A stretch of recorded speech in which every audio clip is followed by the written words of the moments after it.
Honda ने अपनी नई नवेली सिविक को भारतीय बाजार में लॉन्च कर दिया है। 10th generation civic 141 PS power के साथ आती है, पेट्रोल 1.8 लीटर इंजन के साथ, और 1.6 में आपको मिलता है 120 PS पावर। कैसी है यह सिविक और इसकी प्राइसिंग क्या है, अगर आप ये जानना चाहते हैं और ये भी जानना चाहते हैं कौन सा वेरिएंट वैल्यू फॉर मनी है, तो बने रहिए हमारे साथ। मैं हूँ आपका होस्ट अमित और आप देख रहे हैं आस्क कार गुरु। वीडियो की शुरुआत में ही आपसे कहना चाहूँगा, अगर ये वीडियो पसंद आए तो लाइक करने में देर मत कीजिएगा। मैं बात कर रहा हूँ होंडा सिविक की। होंडा सिविक इस समय लॉन्च की गई है 1.8 लीटर पेट्रोल इंजन के साथ, जो कि CVT ट्रांसमिशन सिस्टम के साथ आता है, और यह 1.8 लीटर 141 PS की पावर देता है, जो मेरी नज़र में काफ़ी रीजनेबल है इस सेगमेंट की कार के लिए। लेकिन एक्चुअल में जो मेन सेलिंग पॉइंट बनाया जा रहा है होंडा की तरफ से, वो है होंडा का 1.6 लीटर डीजल इंजन, जो कि मैनुअल ट्रांसमिशन सिस्टम के साथ आता है, 120 PS की पावर देता है, 300 Nm टॉर्क के साथ, और ये एक बेहतरीन फ्यूल एफिशिएंसी के लिए माना गया है। इसकी फ्यूल एफिशिएंसी ARI रिकमेंडेड जो है वह है 26.8। मेरी नज़र में शायद ये बहुत अच्छी फ्यूल एफिशिएंसी है। जबकि अगर हम बात करें 1.8 लीटर पेट्रोल इंजन की, तो उसकी फ्यूल एफिशिएंसी होंडा की तरफ से जो बताई गई है वो है 16.5 ARI रिकमेंडेड फ्यूल एफिशिएंसी। हालांकि कार का बूट स्पेस अपनी सभी सेगमेंट की कारों के मुकाबले काफ़ी कम है। यह 430 लीटर का बूट स्पेस है और इसका व्हील बेस है 2700। गाड़ी को इस समय 3 वेरिएंट में लॉन्च किया गया है, जिसमें कि पेट्रोल में 3 वेरिएंट है और डीजल में इसके साथ दिए हुए हैं केवल 2 वेरिएंट। पेट्रोल में है VCVT जो कि 17,69,000 रुपीज़ का है, और आप VX CVT जो है वो है 19,19,000 रुपीज़ का, और GX जो है CVT वो है 20,99,000 रुपीज़ का।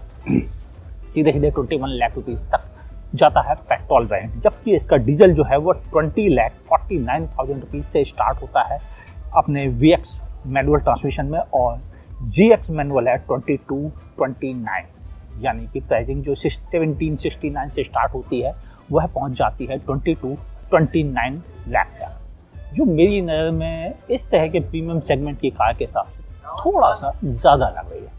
अगर आप मुझसे पूछें कि इस हालात में क्या इसमें कोई वैल्यू फॉर मनी है, मैं कहूँगा बिल्कुल वैल्यू फॉर मनी है इसका CVT का बेस वेरिएंट, क्योंकि आपको CVT ट्रांसमिशन सिस्टम मिल जाता है, साथ ही आपको 1.8 लीटर पेट्रोल इंजन मिल रहा है, बेहतरीन लाइटिंग, सब कुछ शानदार है। ऐसे हालात में मैं समझता हूं कि यह सबसे इसका वैल्यू फॉर मनी वेरिएंट है,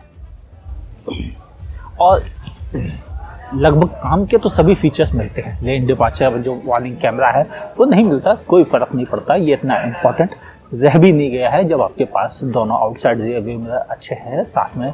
ऐसे हालात में मेरी नज़र में शायद यह सबसे वैल्यू फॉर मनी वेरिएंट है।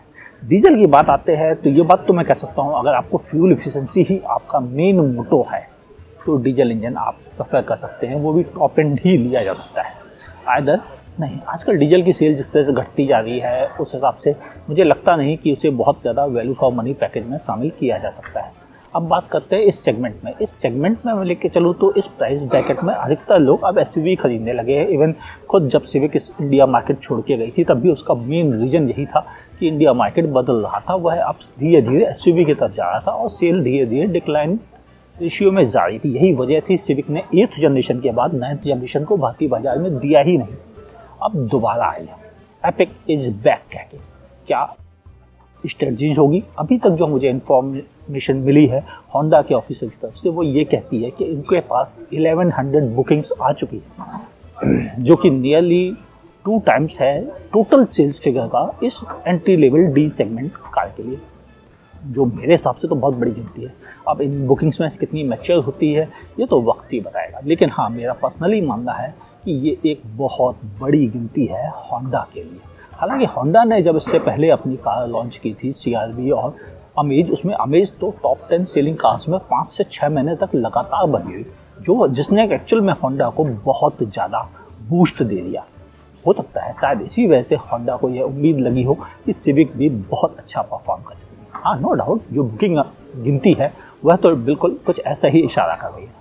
आपकी नज़र में होंडा सिविक की प्राइसिंग कैसी है? क्या यह अच्छी प्राइसिंग में है या यह ज़्यादा है? जैसा भी हो मुझे बताइएगा जरूर नीचे कमेंट सेक्शन में लिख के।